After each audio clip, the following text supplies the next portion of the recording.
Ngọc Việt.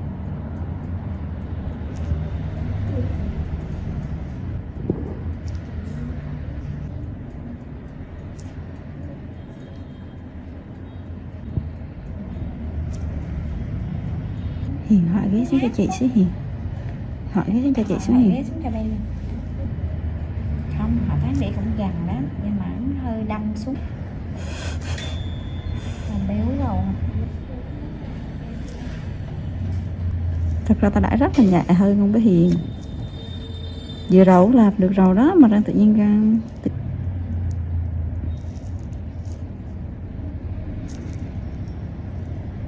Hiền nói chị bé làm nhẹ không?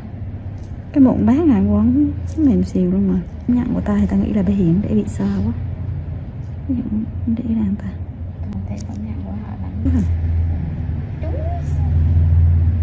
Không có hở ở đây, không có nè. Chủ đề xuống đi lấy cái cây nhận một gì họ sẽ biết lên đây về. Hiền ơi, áo Hoàng Kiến ơi, Kiến xét cho bé hai cái cốt. Sao nhìn. Với là thực ta nhìn bé Hiền làm ta không thấy không? Không có thấy mụn, không có thấy cái làm bát, thì được cái nhìn hết là không. Nhìn nữa.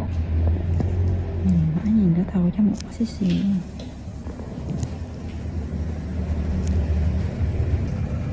Được không? Không được thì thôi. Được chi?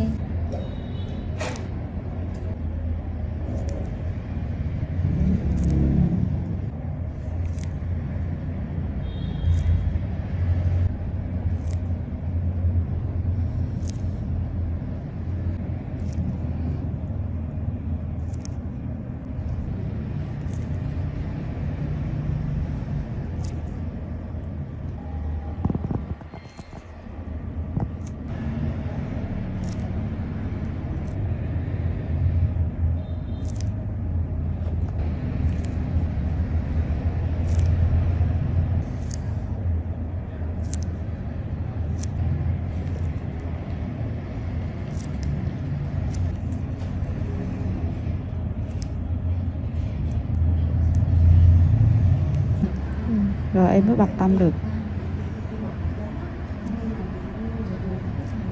Nếu mà có một nhưng mà đi mấy cái đồ nó vô là chị nói em là hư da luôn á. Cái nữa có màu cây kẹp bên này. Ừ. Bây giờ kỹ xuống này. Ừ. Chưa được sáng.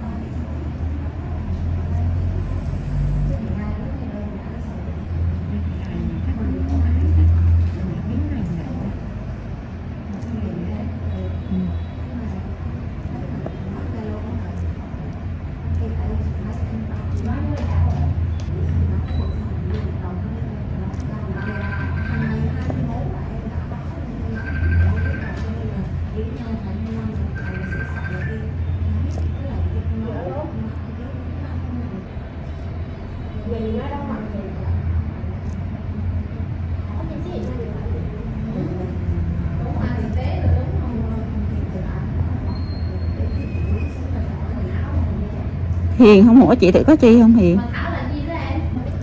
Chị nói có chi? Thì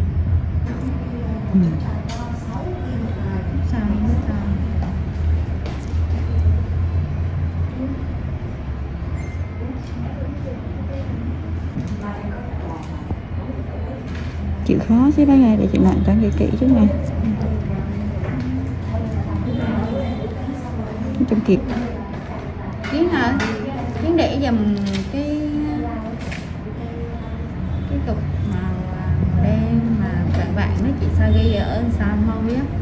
Kiến để qua bên đó dùm chị sao? Canh lại cái mũi chị nó canh lại cái bị đàn rồi đó hả?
Cái này đó là bao nhiêu cái? 100. Cái là bao một bao là 500 cái một lần mà không sao.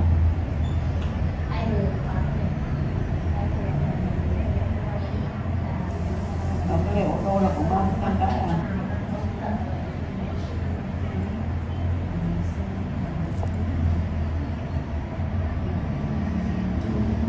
Cái này là ô tô nó một bao là bao nhiêu cái?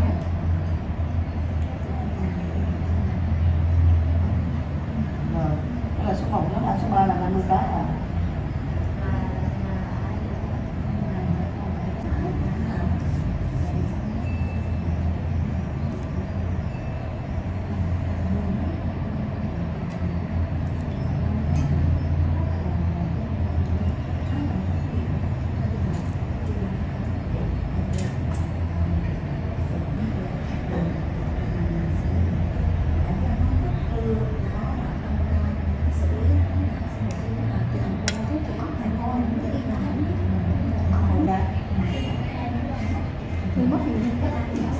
Cái lê ô tô thì cá còn cái số 3 số 4 số 5 là một cô đó là 3 cá.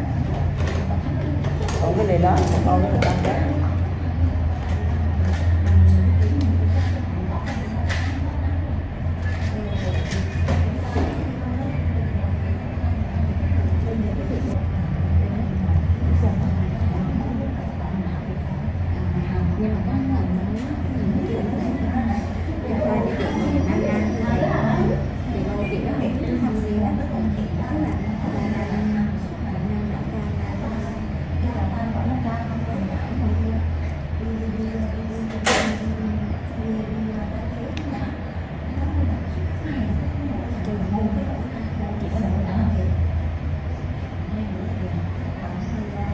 Đẹp quá vậy. Đẹp đúng không Ký?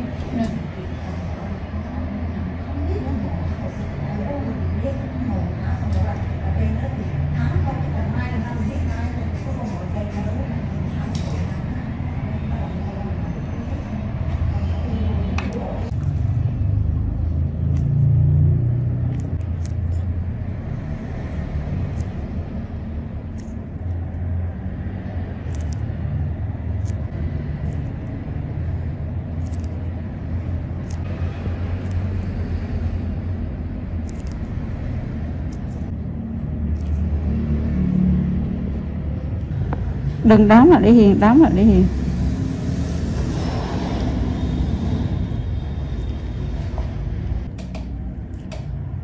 Ý là chậm. Ừ? Đi cho vui không?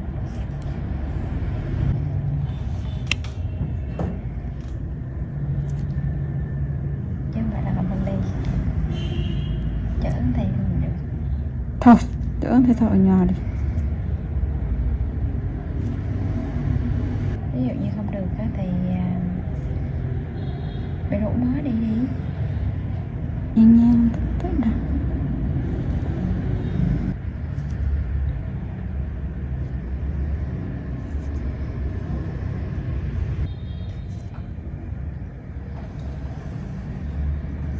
Ngại xa thì thế là không làm.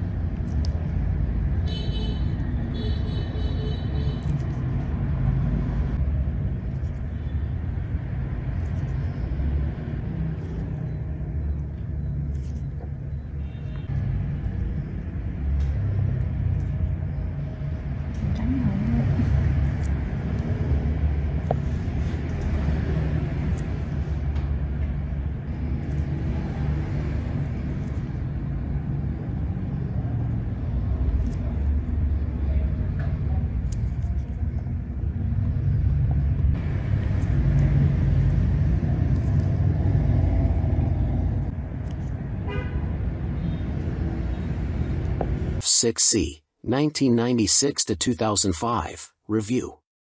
Basically a stripped-down Honda GL 1500 Gold Wing, with lower gearing and 6 carbs. The Honda F6C Valkyrie is actually reasonably good fun to ride, and some might say it's best made motorcycle in America. The Honda Rune 1800 looks like some kind of Dan Dare spacecraft. Mental. Ride quality and brakes. Here, the Honda F6C Valkyrie surprises many riders. So long as there's plenty of advanced planning, the motorcycle can be made to go around a corner fairly fast, for a cruiser, and still offers a luxurious ride on motorways. The Honda Rune 1800 is more ponderous, but then you'd want to travel slowly so people could stare for longer. The Honda Valkyrie's big problem for many cruiser riders is that it just isn't a V-twin. Instead, a burbling flat 6 Honda GL 1500 Gold Wing motor seems to sanitized for most, too damn quiet. Sure, the Honda F6C Valkyrie's 100 brake horsepower motor is enough to send the thing whizzing along in unfeasible speeds, but it's easily out-accelerated by the Triumph Rocket 3, any old Yamaha VMAX and a whole boatload of rival power cruiser motorcycles these days. The Rune 1800 isn't really any faster. The Honda F6C Valkyrie rarely goes wrong, ever. It is a beautifully made motorcycle, with lavish chrome, thick paintwork and an engine that can cover 100,000 miles with basic oil/filter changes. The main problem with the motorcycle is keeping its hundreds of nooks and crannies clean. Double that cleaning time on the Honda Rune 1800. Our Honda Valkyrie FC6 owners' reviews show a very reliable bike, which is the norm for Hondas. For most of its life it was available as a personal import from the USA, and there aren't that many around, which keeps resale values high. Honda F6C Valkyrie motorcycles with the hard luggage touring kit on seem to be sought after. Buy a good used motorcycle and you can 5 years biking for about $2,000 in depreciation. The Honda Rune 1800 costs big bucks and is for lotto millionaires and poseurs only. Huge brakes, beefy forks and a proper 2-person saddle are some of the useful features on the Honda F6C Valkyrie. It could use the reverse gear of the Gold Wing and there's no screen as standard on the Honda F6C Valkyrie. Naturally, there's a whole phone book of accessories to be had, from both Honda and US aftermarket motorcycle accessory suppliers. Sci-fi bodywork on the Rune looks stunning.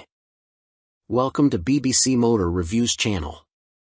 KTM 1090 Adventure, 2017 on review.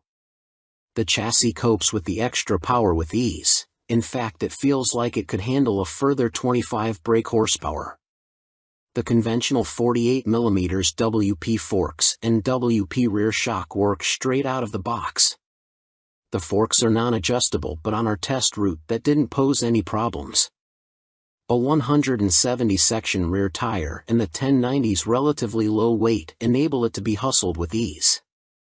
Boring it certainly isn't. Unfortunately, we had less than ideal conditions to test the new 1090, but wet riding did highlight the bike's rider friendliness and near perfect fueling at low speeds. There are 3 riding modes: Sport, Street, and Rain, with an optional off-road setting. Each mode changes the engine characteristics and level of traction control intervention. Although it's called the 1090, the engine is the same 1050 cubic centimeters motor as used in the outgoing 1050 Adventure. In the old model, KTM restricted it to 95 brake horsepower, but they've unleashed an extra 30 brake horsepower for the 1090, pushing peak power to 125 brake horsepower and torque to 80.4 ft-lb. On the road, it deals like KTM have thrown a bottle of vodka into the punch bowl along with a dozen cans of Red Bull. The 1090 is much livelier and more fun to ride, yet still has the ease of use of the original 1050. Confusingly, KTM also offer a 95 brake horsepower version of the 1090, which can then be restricted further to 47 brake horsepower for those on an A2 license. KTM's LC8 engine is a proven motor by now, with few problems to report, and KTM's Adventure family are well built. The 1090 Adventure comes in much cheaper than the more premium competition, without skimping on quality. The standard price of £11,299 is good value, although the bike we tested would have cost £12,800. As the 1090 is the baby of the Adventure range, the spec doesn't quite match that of its bigger brothers, but you do get 3 riding modes as standard: Sport, Street and Rain. An off-road setting can be unlocked with the optional off-road pack, £243.78. Traction control and ABS are standard but not lean sensitive, and the TC can't be deactivated on the move. Old-style clocks remain. Welcome to BBC Motor Reviews channel. Cines Akuma 125, 2022 on review. Priced at £2,599, the Akuma significantly undercuts the popular Honda MSX 125 Grom, which is its obvious target. And though my preference is for traditional-looking bikes with a retro feel, like the WK Scrambler or Cines' own Outlaw, after riding the updated Akuma, I'm genuinely impressed. Ride quality and handling are altogether spot on, and though not the outright fastest, it's plenty quick enough. Yes, perhaps the seat leans you a bit too far forwards, and at 6 foot tall my knees are a bit high, but this aggressive style and involving feel make the Akuma a confidence-inspiring and solid first ride for any newcomer. If I wasn't a skint student on part-time wages, I'd buy one without a moment's hesitation. Can't say much more than that. For 2022, the Cines has larger 14 inches wheels, upgraded from the previous 12 inches. Still small, they improve handling and give a stable feel around corners, while still making the Akuma very agile at low speed and in close quarters. The handling is smooth too, thanks to the suspension and low center of gravity, and with the seat pushing you forwards you can really feel every inch the bike. Leaning forwards into corners and tucking in on the straights, the Akuma might be a modern monkey bike but rides like, well, a proper bike. They call it the Mini Monster, and it deserves the nickname, being a down-to-earth yet modern bike that both looks and rides the part. Being angled steeply forward means the seat does affect comfort, and with the abrupt shape of the tank you need to be gentle with the brakes. The Akuma is also very compact. It's physically smaller than my own WK Scrambler 50. However, although perhaps better suited to smaller riders, with its 820mm seat height, the Cines happily supports 6 feet of teenager. Both the front and rear brakes very good, and they're combined, which means the front is linked to the rear. There's no ABS, however. Being air-cooled instead of liquid-cooled doesn't really match the modern style of the Akuma, and with 9.7 brake horsepower it's not as powerful as other more modern bikes. However, this also means welcome simplicity, and you'll get your money's worth of reliability. It's also fast enough. Accelerating sharply and with a more than adequate 67 miles per hour indicated top speed, the Akuma feels swift and has the smoothest, easiest gear change of any 125 cubic centimeters bike I've ridden. Most noticeable of all the Akuma's features is the 3-tiered exhaust. It's not just an eye-catching MV Agusta styling trick, but 3 fully functioning pipes that sound ace as well as looking great. With aggressive shapes, new blacked-out finishes, steel trellis frame, which is non-structural, and its raised tank giving the look of an arched back and so resembling a big cat, go on, imagine, riding the Akuma makes me feel like I stand out from the crowd. Which is important for the teenage market. Switchgear, components and overall finish look and feel pretty good for a $2,500 bike. Some fasteners and smaller parts will need coating with anti-corrosion treatment for winter use, but that's true of some bikes costing 5 times as much. And overall the Cines does a good job of disproving preconceptions about cheap, flimsy Chinese bikes. Honda's trendy MSX 125 Grom costs £3,849. Yes, it's a bit nicer finished than the Cines and will hold its value better, but it's only got the same power, and the extra £1,300 over the Akuma can be a big ask for a cash-strapped teen. Benelli's TNT 125 is also made in China and costs the same as the Cines. It's got a couple of horses more and a neat-looking trellis frame, but it's also a tad gaudy and in your face. Picking between them is as much down to their image and personal preference as anything else. Tech fan? You'll be interested to learn that the display now has multiple color options as well as brightness settings.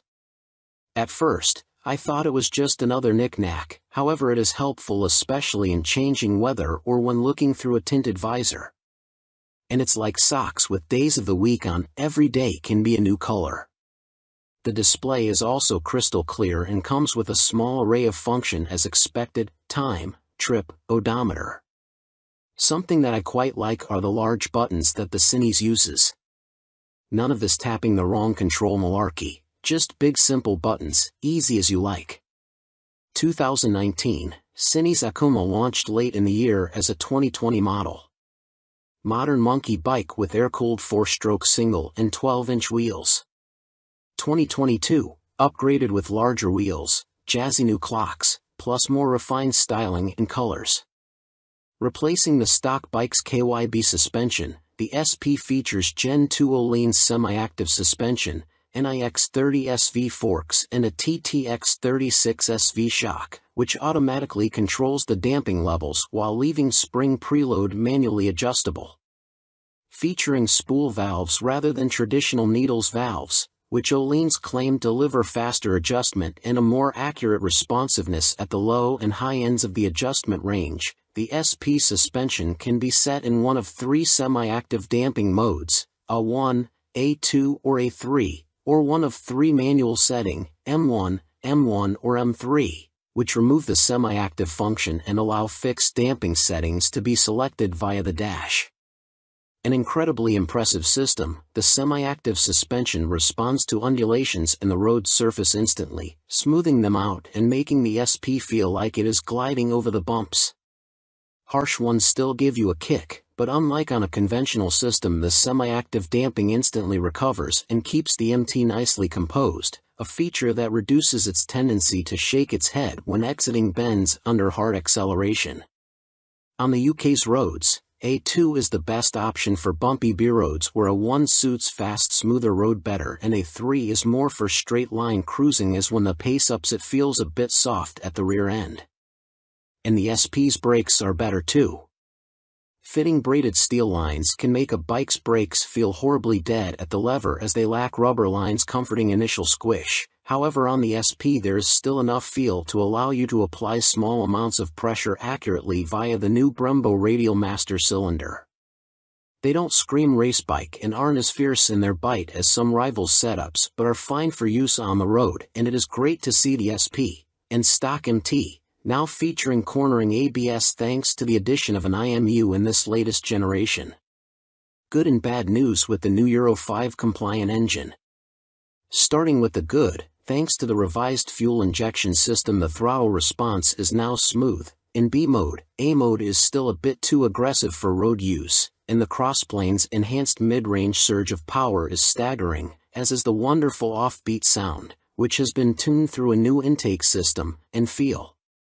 But despite lengthening its gearing, the MT remains a noticeably thirsty bike and recorded 41 miles per gallon on our test ride, which is what Yamaha claim, but still equates to a range of just 155 miles until the 17-liter tank is empty. If you opt for the SP, alongside the Öhlins suspension you gain braided steel brake lines as standard, as well as a 3-piece belly cowl, black bars and levers, and a stitched seat. Unlike the stock bike, which comes in 3 color options, cyan, blue and black, the SP is only available in Icon Performance, and it also features a polished metal finish on its swing arm where the stock bike has a black painted one. Everything else, including the engine and electronics package, is identical between the 2 MT10 models, which is good news for MT10 owners but a bit disappointing for SP owners who may feel like they deserve something extra to brag about aside from suspension. Which brings up the question of price. The MT10 SP costs £2,500 more than the stock MT10 at £16,000, which is tantalizingly close, especially when you look at a finance package. On a PCP deal after a £3,000 area deposit, you are looking at paying about £35 a month more for the SP when compared to the stock bike. That's about the price of a takeaway meal for two every month, which seems a small sacrifice to gain that all-important Öhlins bling.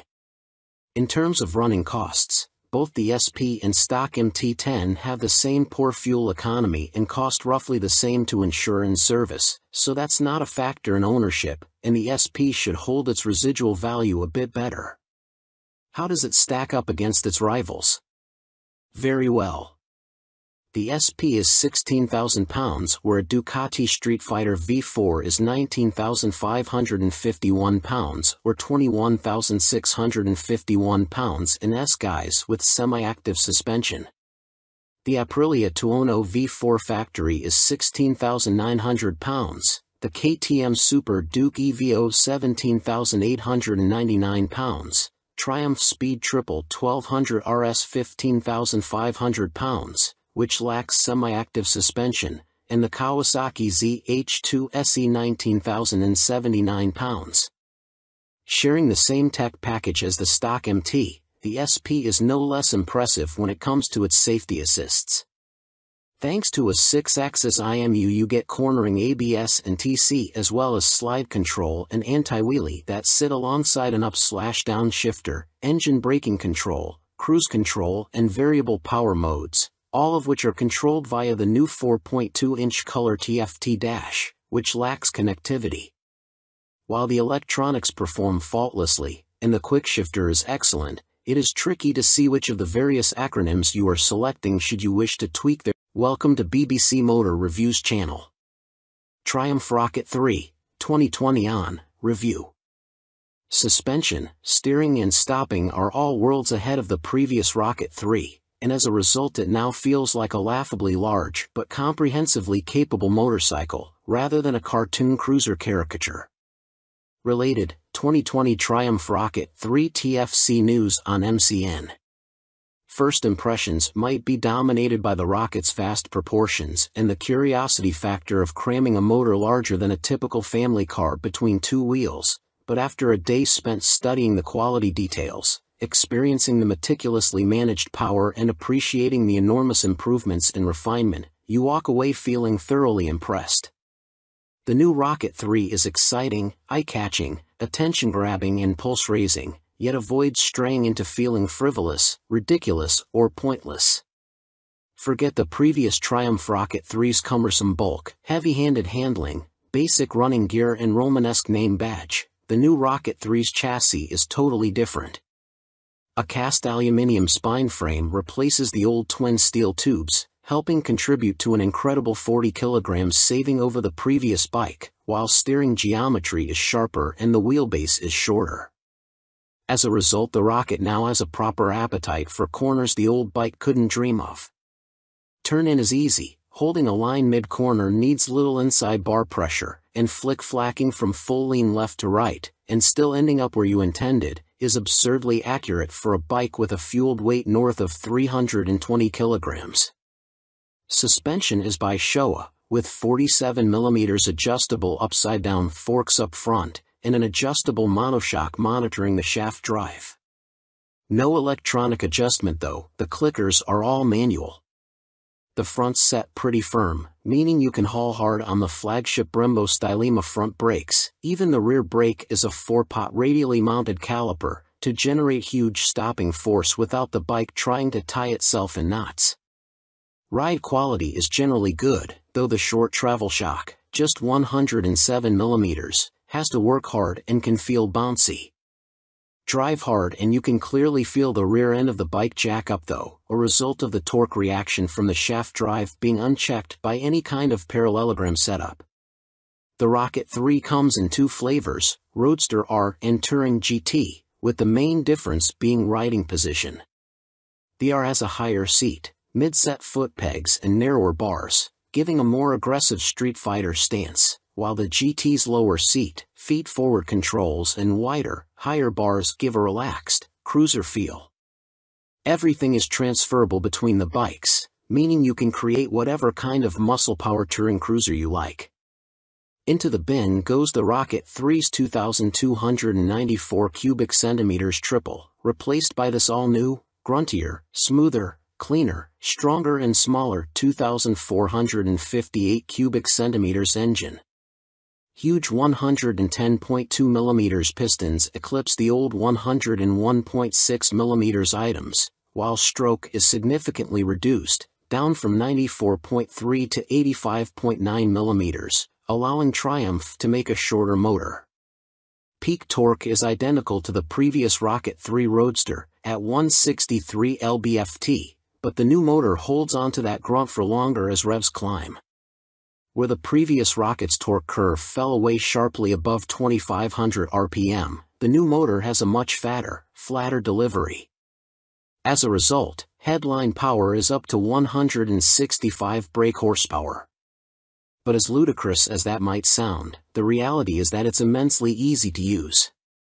All that prodigious power is carefully controlled by the ride-by-wire throttle and predictive, lean-sensitive traction control, while output is restricted in lower gears and top speed is electronically limited to 138 miles per hour. It's a beast, but one of those big, fluffy, gentle, cuddly chaps from a Disney film. The colossal torque spread means you can ride it however you like. Plunk it in one gear and dip into the immense grunt from 2,500 to 5,500 RPM if you're feeling lazy, or chase the 7,000 RPM redline and work the new sweet-shifting 6-speed gearbox for maximum thrills. There's even an optional 2-way quickshifter in Triumph's accessory catalog, if you like changing clutchlessly.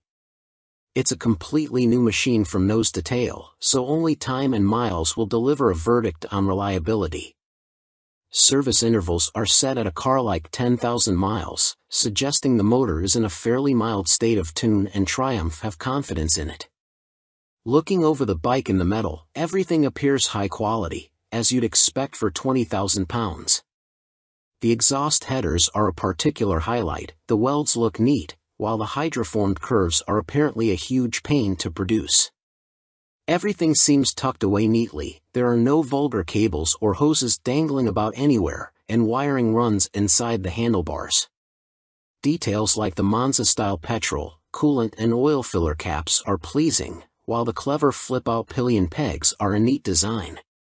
Our Triumph Rocket 3 owners' reviews show there have been some issues for some buyers, in particular corrosion, electrical and mechanical problems.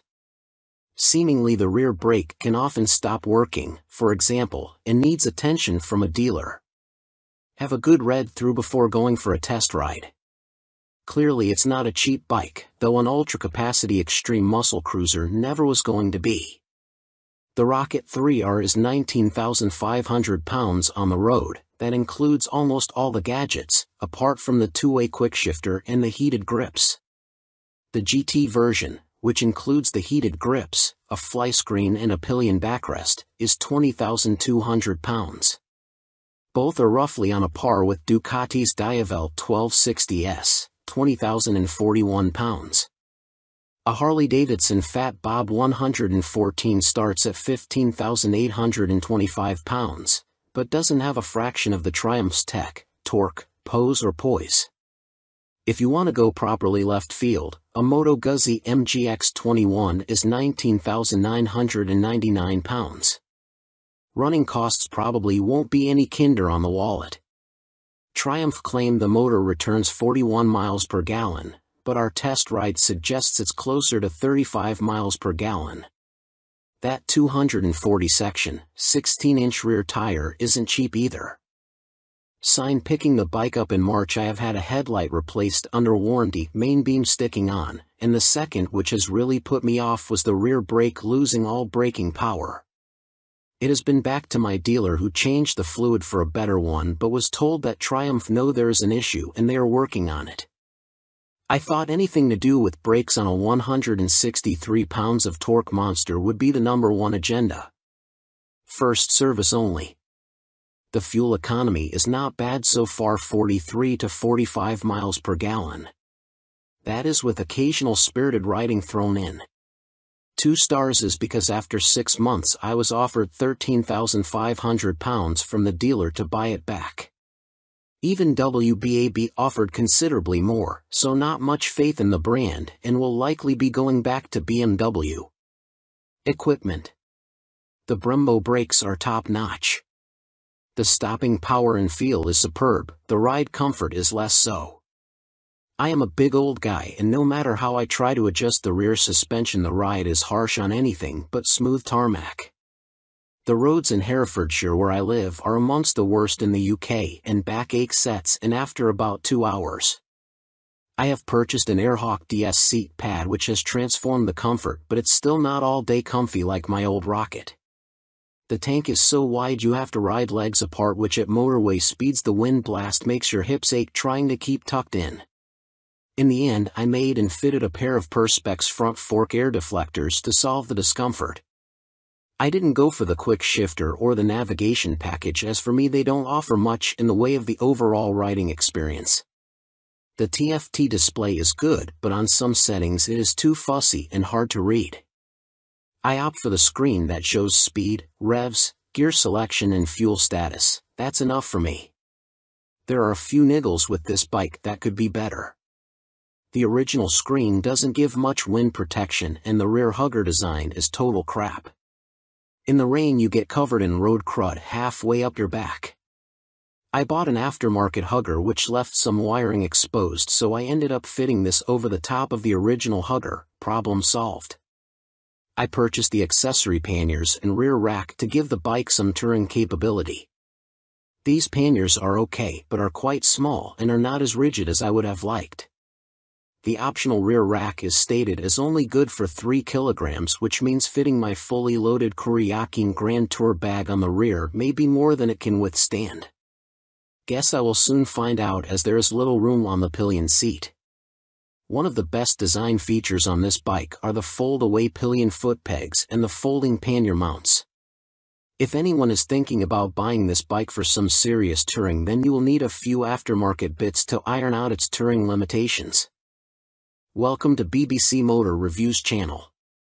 Yamaha Fazer 600, 1998 to 2004, Review and Used Buying Guide. Related, Easy Fit Kit turns Yamaha Fazer 600 into retro race rep. In fact, since Yamaha stopped the FZS 600 Fazer's production in 2003, it has taken them until the launch of the Tracer 700 to replicate the Fazer's magic formula. However, in 1999 the Yamaha Fazer 600 was the best-selling bike in its class, and by 2002 the firm had sold over 83,000 units. There's a reason the Yamaha Fazer has such a strong following. As soon as its wheels start to turn you are right at home. It is ease personified and most of this warm feeling comes from the wonderful motor.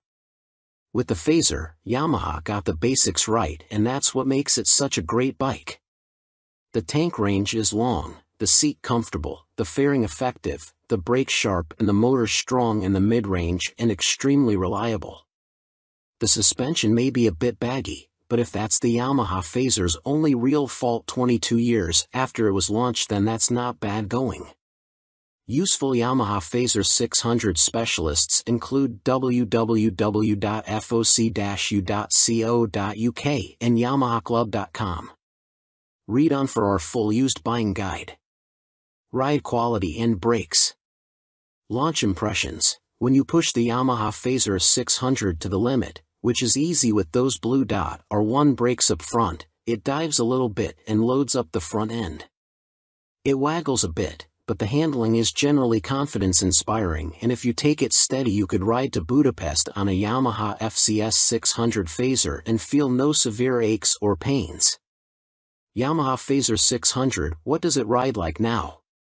With limited suspension adjustment, post-2000 models have variable damping in their forks. The Yamaha Fazer is a bit wobbly in the corners and the Sumitomo calipers shared with the R1 quickly overwhelm the forks when you brake hard. But where on some bikes this is an annoyance, on the Fazer it makes you giggle and adds to the amusement factor. There's just under 100 brake horsepower in the Yamaha FZS 600 Fazer's detuned, Thundercat 600 cubic centimeters, 4-cylinder engine and that's plenty for backroad fun, as well as motorway commuting if needs be. The Yamaha FCS 600 Phaser delivers its power in a wide spread, and the 6-speed gearbox is there if you feel like playing tag with sports bikes. Yamaha Phaser 600. What's the drivetrain like now? The inline-4 is beautifully smooth and has that lovely mid-range pull you get with an old long-stroke unit. It's not revvy or buzzy like the FZ6's engine, it's just silky smooth and full of drive. The gearbox may be showing its age, the linkage is notoriously sloppy when worn, but it clunks into gear with a reassuringly solid feel, and the bike is more than happy to break the national speed limit when asked. The Yamaha Phaser is a fairly well-made motorcycle, and except for the black painted downpipes rotting away, or the brake calipers seizing up, the Yamaha Phaser doesn't suffer big problems. It can rack up very high miles with regular servicing. Apart from its thirst for fuel, it would make a great dispatcher's motorcycle. Yamaha Phaser 600 reliability. We've got a whopping 52 Yamaha Phaser 600 owners reviews on the site, and the bike scores 4.6 stars out of 5 overall, with the same score for build quality and reliability. This is an incredibly high score, meaning it's safe to say you can depend on the Phaser 600.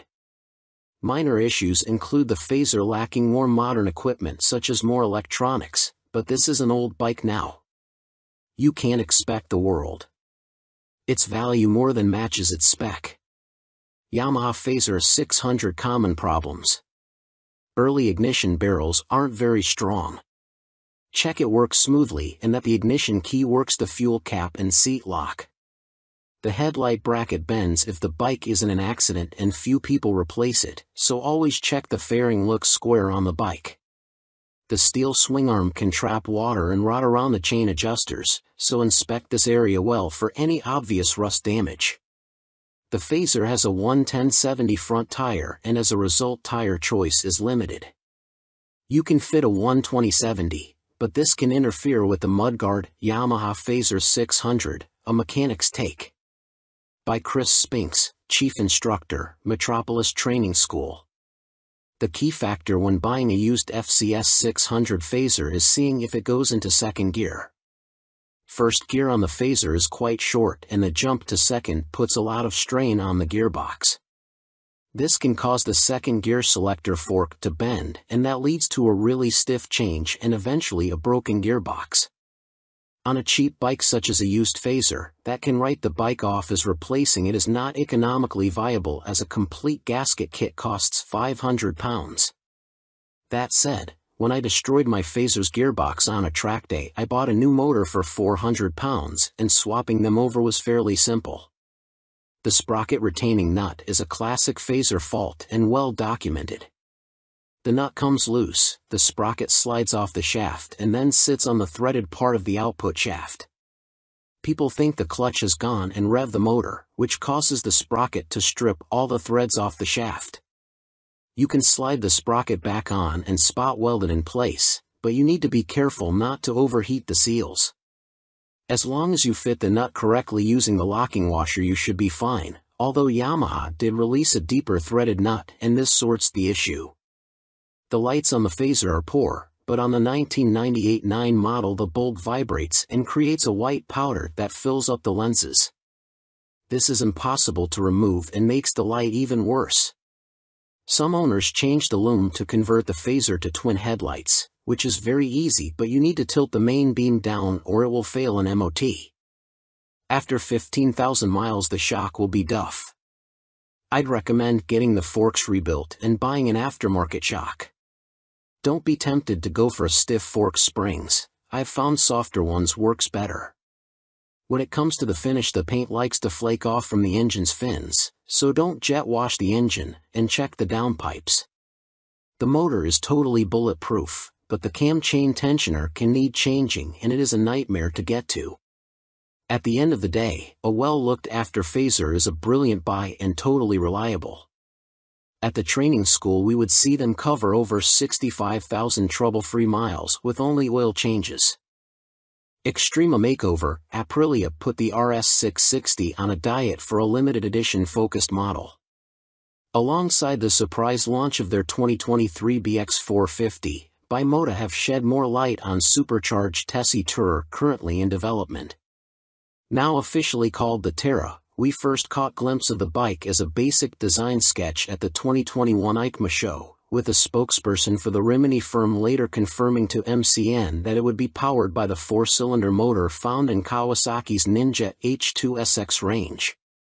Never before have Bimota been present in this market segment, Bimota COO, Pierluigi Marconi, said in a statement.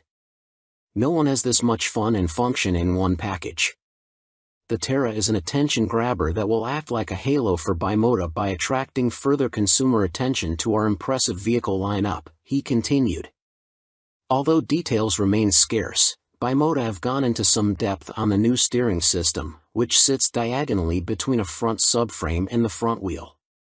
There are no front forks like a conventional motorcycle, which should aid front-end stability and the ability to trail brake into a corner. This is because braking forces are kept away from the front suspension, leaving it free to deal with bumps in the road. These systems can reduce front-end feel though. Until now, Tessies were only made for the sports segment, Marconi told MCN at EICMA 2021, we'd like to put the Tessie name to adventurers, tourers, and bikes like that. Our philosophy is to have 2 lines of bikes, he added. One is the Tessie line and one is for more traditional models. We like to follow the 2 concepts, because although a Tessie chassis has a lot of advantages, for some riders it is still too much of a novelty.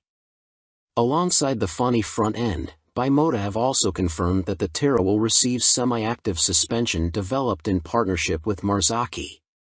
The ride height can also be adjusted either manually or electronically by 30 mm.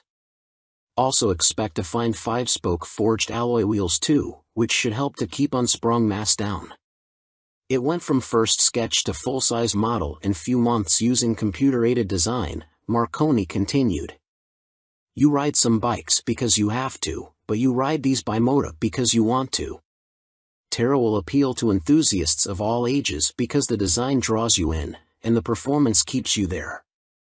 Superior performance. Brough step up Aston Martin partnership with more powerful AMB 001 Pro.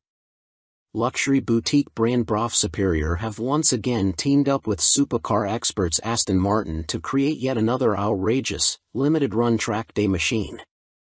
The AMB 001 Pro made its debut at the EICMA trade show in Milan and follows in the footsteps of the first-generation €98,000 AMB 001. Which entered the public consciousness back in autumn 2019 and has since sold out. The standard track-only 001 features a turbocharged 997 cubic centimeters liquid-cooled V-twin engine that sits as a stressed member in the chassis. The 175 kilograms, dry, Pro uses a CNC machine version of this unit as a stressed member with a claimed 25% increase in power to 221.9 brake horsepower.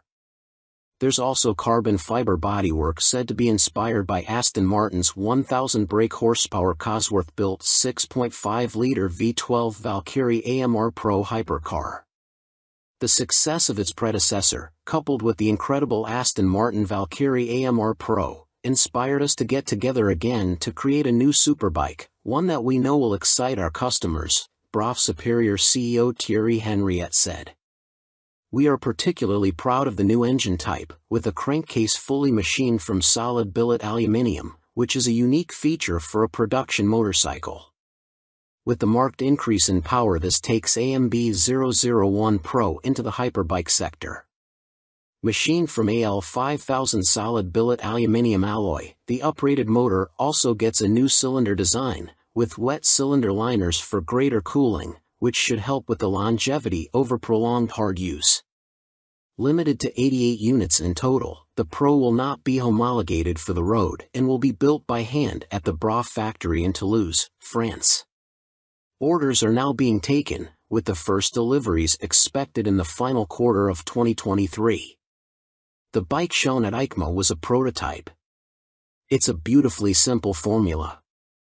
Form plus technology equals performance, Marek Reichman, Executive Vice President and Chief Creative Officer of Aston Martin, said. We've achieved this fluidity again with BRAF Superior for those who desire a track superbike like none other. The rider is part of this moving sculpture and will literally feel as though they are part of the track when laying atop the AMB 001 Pro. But it's not all about engine performance. A quick glance at the side profile of the Pro reveals more extreme bodywork, with a more pronounced tail, winglets, and a rear carbon disc wheel design. There's still next to no front wind protection though, which could be unpleasant at speed and take away from the riding experience. Gone is the underslung exhaust exit from the standard 0012, with a single pipe on the right side of the bike protruding above the fat 200 section rear tire and shark-like aero wing. In a nod to Aston Martin's racing success, the 001 Pro features a striking jade green livery, with a blacked-out motor and suspension. This suspension system comes in the form of a front double wishbone setup adjustable for preload and rebound, plus a rebound and preload adjustable monoshock. Naked Ambition, CF Moto unveil NKC22 concept. CF Moto weren't short of new bikes to show us at the EICMA trade show in Milan, including this naked roadster concept called the NKC22. The bike uses an 800 cubic centimeters parallel twin engine, presumably the same KTM 790 lump used in KFMoto's 800 metric tons models, but wrapped in a lightweight, sporty chassis. This concept version is covered in forged carbon bodywork with an engine fairing that doubles up as an aerodynamic wing. Front forks are heavy-duty upside-down units and look to be fully adjustable, while at the back a stylish single-sided swing arm holds a rear wheel blanked off with carbon inserts. CF Moto reside at the economical end of the motorcycle market, and so even this concept version gets J.1 brakes rather than the full Brembos used on last year's track-focused SRC21 concept. Twin SC Project exhausts complete the aggressive, sporty look and would, from the looks of them, far exceed UK homologation noise limits, so expect something more sensible on the finished bike. The M button on the left switchgear and the word Street on the bottom of the TFT dash display suggest that a selection of rider modes is available, with up and down buttons for cruise control also included. And the telltale phone symbol elsewhere on the screen means there's smartphone connectivity, too.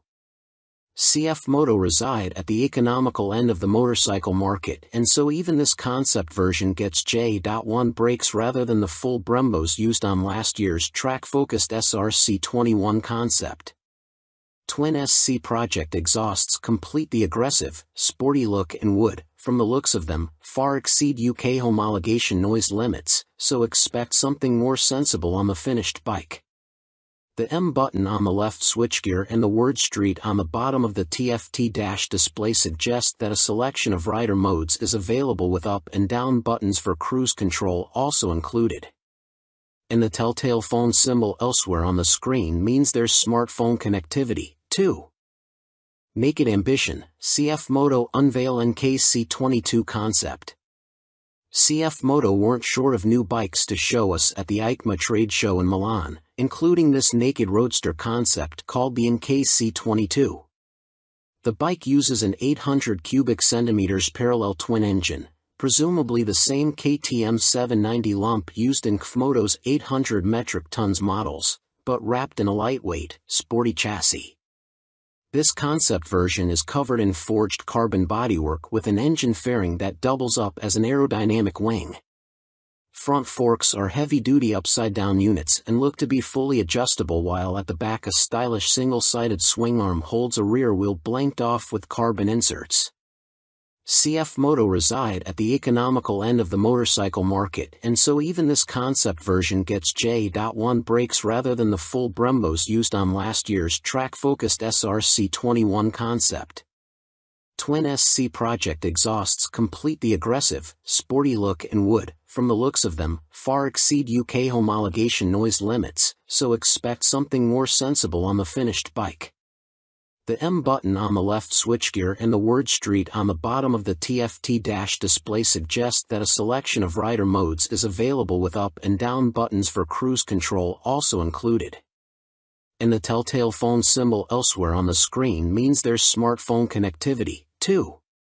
CF Moto reside at the economical end of the motorcycle market, and so even this concept version gets J.1 brakes rather than the full Brembos used on last year's track-focused SRC21 concept. Twin SC Project exhausts complete the aggressive, sporty look and would, from the looks of them, far exceed UK homologation noise limits, so expect something more sensible on the finished bike. The M button on the left switchgear and the word Street on the bottom of the TFT dash display suggest that a selection of rider modes is available with up and down buttons for cruise control also included. And the telltale phone symbol elsewhere on the screen means there's smartphone connectivity, too. Fantic released their first twin, the Caballero 700 Scrambler. Fantic has revealed their first modern-era twin-cylinder machine with a 700 cubic centimeters scrambler joining their Caballero range.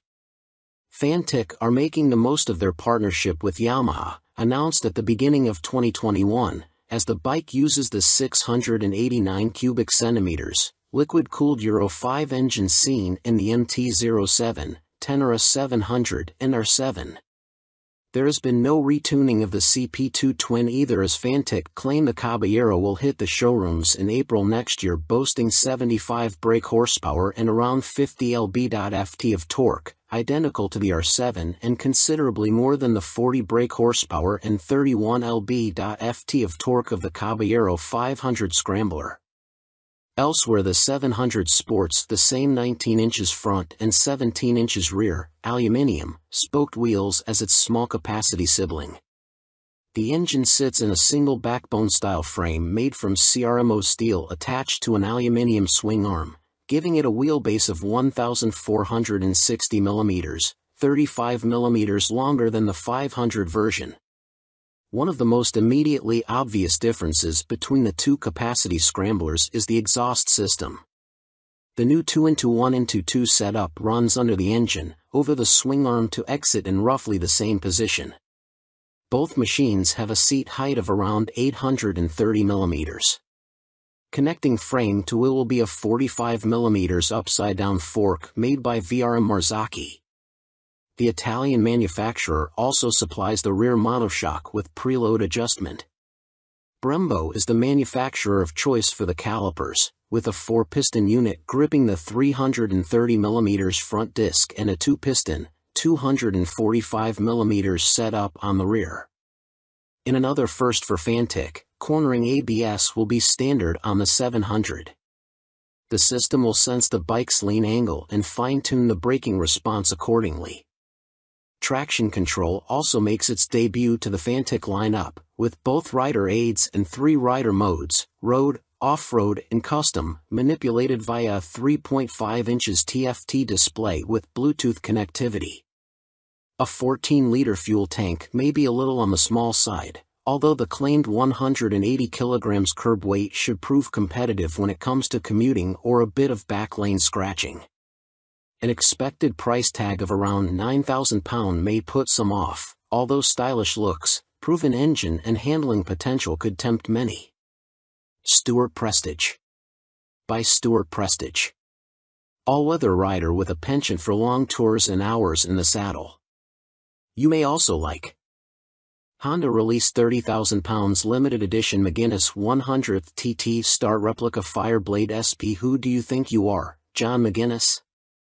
Well, now you really can live out your TT fantasies, as Honda reveal they will build 30 examples of this CBR 1000RR Fireblade SP John McGuinness 100th TT Start Replica Edition in celebration of the road racing legend's phenomenal accomplishments on the island. The headline visual difference from the stock bike is the bold replica of the paint job John raced with for his 100th TT Start. But this is more than just a replica paint job, there's a whole host of other upgrades to add to the exclusivity. The stars align for me to be back on a Honda Fireblade for my 100th TT Start, says McGuinness. It's an awesome bike and has meant so much to me over my career. I'm proud of my connection with its place in TT history and of this, my replica. John McGuinness is the second most successful TT racer of all time, next to the late, great Joey Dunlop, and while revered as road racing legend, he has also had an exceptional short-circuit career, having raced in 24-hour world endurance races like the Bol d'Or and Le Mans, 500 cubic centimeters GPs, and the Daytona 200. He's a former British 250 cubic centimeters champion, has ridden in World Supersport and finished third in the 2009 British Superstock Championship. Making his TT debut in 1996, he won the Best Newcomer title in the 250 cubic centimeters class. 3 years later, he took his first win, the 250 cubic centimeters lightweight TT. Over the ensuing 2 decades, 1999 to 2019, he has accumulated an incredible 47 podiums and 23 TT wins, as well as being the first to break the 130 mph lap barrier on a Honda Fireblade, no less. So, what do you get for your 30,000 pounds?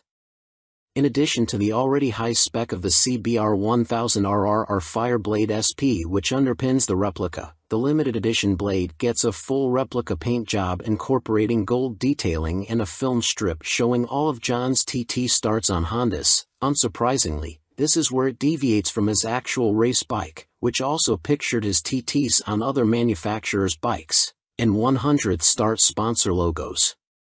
There are gold wheel stripes, an individually numbered plaque on the headstock, genuine Honda carbon fiber front mudguard and carbon rear hugger, or rear seat cowl and tall screen, and Metzeler Racetech RR tires.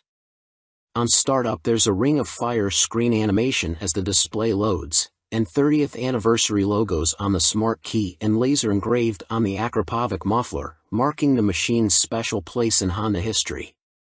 And to cap it all, there's John's signature on the airbox cover. Honda are even offering the opportunity for a personal handover from John McGuinness MBE himself, at Honda Racing UK in Louth. If that's not enough, you'll also get a custom Fireblade garage mat, genuine Honda accessories indoor bike cover, 3D laser engraved crystal featuring a design of the John McGuinness 100th start replica. All inquiries and orders for the John McGuinness CBR 1000RR Fireblade SP 100th start replica are to be via the Honda dealer network, and if you want to see one in the flesh, it will be on display on the Honda stand throughout Motorcycle Live at the NEC from November 19th to 27th. Fantic released their first twin, the Caballero 700 Scrambler. Fantic has revealed their first modern-era twin-cylinder machine with a 700 cubic centimeters scrambler joining their Caballero range. Fantic are making the most of their partnership with Yamaha, announced at the beginning of 2021, as the bike uses the 689 cubic centimeters, liquid-cooled Euro 5 engine seen in the MT-07, Tenere 700 and R7. There has been no retuning of the CP2 twin either, as Fantic claim the Caballero will hit the showrooms in April next year, boasting 75 brake horsepower and around 50 lb.ft of torque, identical to the R7 and considerably more than the 40 brake horsepower and 31 lb.ft of torque of the Caballero 500 Scrambler. Elsewhere the 700 sports the same 19 inches front and 17 inches rear, aluminium, spoked wheels as its small capacity sibling. The engine sits in a single backbone-style frame made from CRMO steel attached to an aluminium swing arm, giving it a wheelbase of 1,460 mm, 35 mm longer than the 500 version. One of the most immediately obvious differences between the two capacity scramblers is the exhaust system. The new 2-1-2 setup runs under the engine, over the swing arm to exit in roughly the same position. Both machines have a seat height of around 830 mm. Connecting frame to wheel will be a 45 mm upside-down fork made by VRM Marzocchi. The Italian manufacturer also supplies the rear monoshock with preload adjustment. Brembo is the manufacturer of choice for the calipers, with a 4-piston unit gripping the 330 mm front disc and a 2-piston, 245 mm setup on the rear. In another first for Fantic, cornering ABS will be standard on the 700. The system will sense the bike's lean angle and fine-tune the braking response accordingly. Traction control also makes its debut to the Fantic lineup, with both rider aids and 3 rider modes, road, off-road and custom, manipulated via a 3.5 inches TFT display with Bluetooth connectivity. A 14-liter fuel tank may be a little on the small side, although the claimed 180 kilograms curb weight should prove competitive when it comes to commuting or a bit of backlane scratching. An expected price tag of around £9,000 may put some off, although stylish looks, proven engine and handling potential could tempt many. Stewart Prestige. By Stewart Prestige. All-weather rider with a penchant for long tours and hours in the saddle. You may also like 70s Superbike Stunner, MV Agusta Super Veloce 1000 Serie Oro. MV Agusta may not have been directly participating in the EICMA show in Milan last week, but it didn't stop them stealing the headlines with this stunning Super Veloce Serie Oro. The carbon-clad superbike uses the Brute Ale 1000RR as a base, meaning the same 998 cubic centimeters inline-4 producing a claimed 209.1 brake horsepower with a race kit installed. Inside this motor, you'll find a countershaft that rotates at twice the speed of the primary drive shaft with the aim of reducing vibrations and promoting faster cornering. You also get the same frame and single-sided swing arm, but now clad in carbon fiber bodywork inspired by MV's 1972 500 GP Racer. Sitting alongside the smaller, 3-cylinder Super Veloce 800, the Serie Oro is planned to hit dealers in the middle of next year at a price of approximately £50,000. In total, 40 elements of the bike are finished in carbon fiber, including a set of winglets that MV claim produce 39.2 kilograms of downforce at 199 miles per hour. You also get carbon fiber disc brake covers, which attempt to pay tribute to the drum brakes of old whilst also cooling the calipers, essential on a bike capable of such high speeds. MV Agusta also claim the design allows air to flow around the brakes towards the coolant and oil radiators for better temperature control.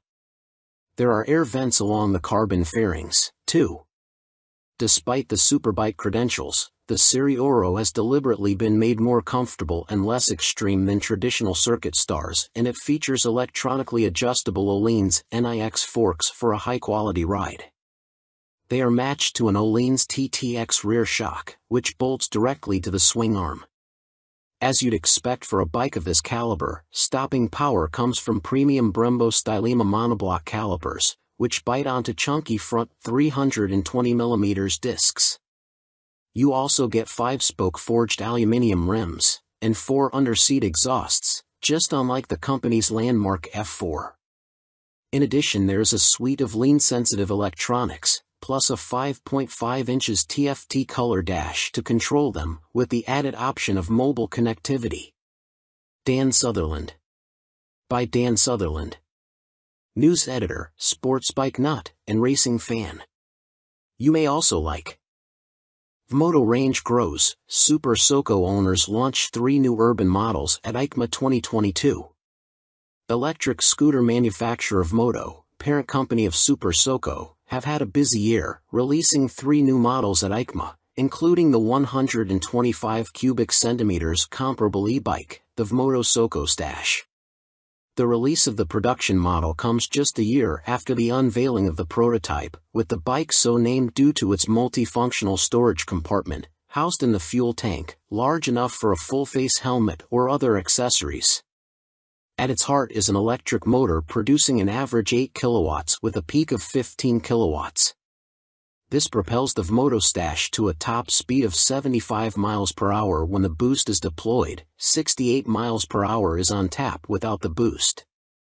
A 72V removable battery provides the juice and can be charged using a fast charger in a conventional 3-pin plug in 3.5 hours. Charging without the fast charger will take between 5 and 6 hours. No range specifications have been released, but expect it to have the same 30-mile capacity of the Super Soco TS Street Hunter, which has the same top speed capability. A newly designed swing arm pivots off a solid, lightweight frame, driving a 17-inch rear wheel. A 17-incher is also fitted on the front and ABS disc braking is standard. A relatively tall seat height of 830 mm awaits the rider, and the Stash has a curb weight of 143 kilograms. The company also unveiled their first dirt bike-style machine, which weighs in at just 84 kilograms. The machine comes in two models, the Vmoto On-R, which comes with road tires, or the OFFR, which is equipped with knoblet tires. The On-R/OFFR can be set up in either L1 configuration, comparable to a 50 cubic centimeters machine, or L3, which mimics a 125 cubic centimeters. In the L3 iteration, the bike can reach speeds topping 50 miles per hour, while the L1 configuration limits the top end to just under 30 miles per hour. Vmoto claim a range of up to 90 miles with recharge times taking 2 hours for the L1 configuration and 3 hours for the speedier L3. A die-cast aluminium frame cradles the 8 kilowatts motor, producing a claimed 190 feet per pound of instant torque. A swing arm with a single rear damper secures the belt-driven, rear-spoked wheel. No retail price has been provided. The Vmoto Soco F01 scooter is, technically speaking, not a new bike, as it was available as part of a commercial fleet, but now will be available to the general public, the company also announced at EICMA. The urban commuter will, like the On/OFFR models, will be available as an L1 or L3 configuration. A 2 kilowatts or 4 kilowatts, L1 and L3, motor will get the rider up to a maximum speed of 27 miles per hour for the L1 and 45 miles per hour for the L3 model. Vmoto claim a range of between 50 and 60 miles dependent upon the setup and riding style. The charging time of the removable battery is 3.5 hours with a fast charger using a domestic 3-pin plug, or 6 hours without the fast charger. Coming in at 110 kilograms with a seat height of 855 millimeters, the F01 should prove a popular choice for city transportation. The F01 will be available in white, light or dark blue, red and black.